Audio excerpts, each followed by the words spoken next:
बिस्मिल्लाहिर्रहमानिर्रहीम। सैयद तस्नीम हैदर से अपने यूट्यूब चैनल से, ऑफिशियल चैनल से आपके सामने आपने देखा कि आज तहरीक इंसाफ के जो 9 जो कैदी थे उनको उन्होंने बेल आउट किया। उसके बाद 41 जो है उनको बेलें नहीं दी, क्योंकि उधर से आप देखें नवारुल हक काकड़ का जो दौरा अमेरिका था वो भी बुरी तरह नाकाम हुआ, क्योंकि उसको जो स्पीच देने के हिसाब से भी पर्ची दी गई। पर्ची से पढ़कर उसने जो स्पीच दी है लोगों ने उसको बिल्कुल पसंद नहीं किया। उसके बाद वो लंदन आ गया। लंदन में भी आप देखें मलक अहमद खान उसको मिलने चले गए हैं, क्योंकि ये एक ऐसे आदमी है जो एस्टेब्लिशमेंट के बहुत करीबी हैं और इन्होंने जो अभी उनके साथ रसाई हासिल की है उनसे ये बातचीत चल रही है कि आप नवाज शरीफ को जो है ना अपना क्लीन चिट दें, ताकि नवाज शरीफ की गिरफ्तारी नहीं होनी चाहिए। और नवाज शरीफ गिरफ्तारी से बड़ा डर रहा है और बार बार मलक अहमद खान को दरमियान में ला रहे हैं कि किसी तरीके से भी ये जो नवारुल हक जो मुसल्लत किए गए हैं, ये प्राइम मिनिस्टर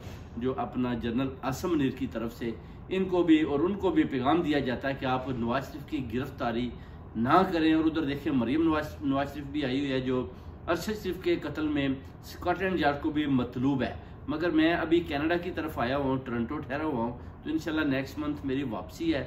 इनके जाने से पहले मैं स्कॉटलैंड यार्ड से भी रब्ता करूँगा, देखूँगा कि जो इन्होंने ये जो सारे चोर डाकू और कातल जिन्होंने अपना हसन नवाज के ऑफिस में बसेरा किया हुआ है, इनके मतलब स्कॉटलैंड यार्ड अभी क्या कहती है कि उन्हें बोला था कि मरियम नवाज आएगी, नवाज शरीफ से हम डेफिनेटली इंटरव्यू करेंगे, क्योंकि इंटरव्यू तो हुआ नहीं। मगर मुझे आज स्कॉटलैंड यार्ड की कॉल आई है और मैं उठा नहीं पाया, और इंशाल्लाह मैं कल उनसे रब्ता करूंगा और पूरी कौम को बताएंगे कि आया नवाज शरीफ बगैर किसी गिरफ्तारी के पाकिस्तान की तरफ रवाना होता है या पाकिस्तान जाता है तो उधर भी इसको गिरफ्तार कर लिया जाता है, या मरियम नवाज इधर आई है, इसके बारे में स्कॉटलैंड यार्ड क्या कहती है। क्योंकि हम भी चाहते हैं कि किसी तरीके से भी इन चोरों और डाकुओं को पकड़ा जाए और गिरफ्तार करके इनको बिहाइंड बार किया जाए, क्योंकि ये बड़ा ज़रूरी है पाकिस्तान की और कौम के लिए। खान साहब को भी देखे उन्होंने 1 दिन का और टाइम दिया है, जितने भी झूठे केसेस बनाए हुए हैं उनको इंशाल्लाह ताला ख़त्म करेंगे। चीफ जस्टिस जो काजी फायज है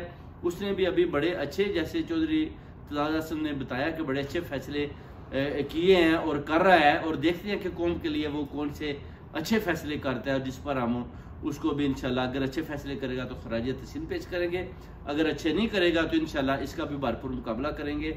जैसे कि मरियम नवाज शरीफ का कर रहे हैं और अरशद शरीफ का कत्ल भी ये किसी तरीके से भी गायब करना चाहते हैं, और इंशाल्लाह हम किसी सूरत में भी अरशद शरीफ के कत्ल को ख़त्म नहीं होने देंगे। इंशाल्लाह इनका भरपूर मुकाबला करेंगे और इंशाल्लाह इनको कैफरी किरदार तक पहुँचाएंगे। बहुत बहुत शुक्रिया आपको। तस्नीम हैदर का सलाम।